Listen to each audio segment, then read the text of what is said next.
Communication styles. Before we get into assertive communication, which is right here, it's important for us to understand the four types of communication, one of which is assertive communication. Understanding the first three will help you understand what assertive communication means a lot better. So let's get into the first one. First one is passive communication. Passive communication is all about keeping our head down and avoiding conflict. Passive communication doesn't necessarily involve staying quiet. Instead, it usually takes form of going along with whatever someone else suggests, even if it's not what you want, right? So that's what passive communication means, that in a way, to use slightly more colloquial language, that it's easy to run all over you, and you're not going to really take a stand in any way.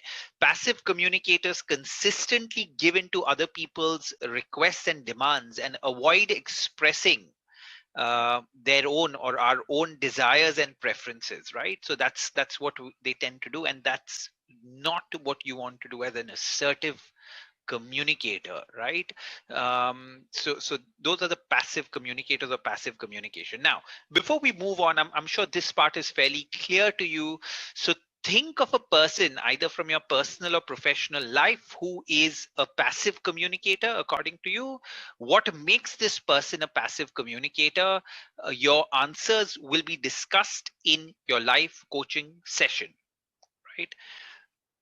Does that make sense to you? Yeah. So pause it here and think of somebody that you think is a passive communicator, somebody that's kind of, it's easy for you to or you've seen in the past that this person always gets run over. This person never puts forward their thoughts, never puts forward their point of view on something, never puts forward their requests, is possibly going and talking about a lot of these issues to people that can't do anything about it, but not really raising their voice where they should. And by raising their voice, I don't mean shouting, just raising their point where they should, and doing it possibly in forums like with their spouse or something like that, where it just doesn't matter, right?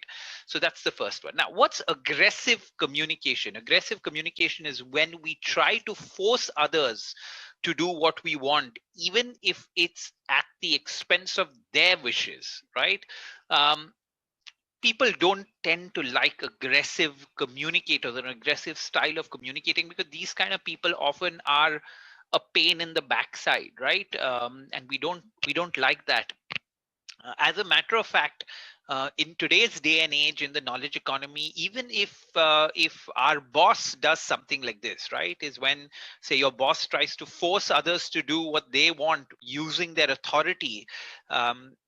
Even that's not something that we'd like. We'd not like to work with a boss like that. And when we did the class on influence and persuasion, that's what we said, right? Mahatma Gandhi said that today, in today's world, leadership is not about power or muscle power. Leadership is about your ability to influence, and your ability to influence, persuade, which is change a person's opinion, change a person's behavior, change a person's action, your ability to sway that. That's what influence and persuasion. So you want somebody to influence you, not necessarily use an aggressive style and force their opinions onto you.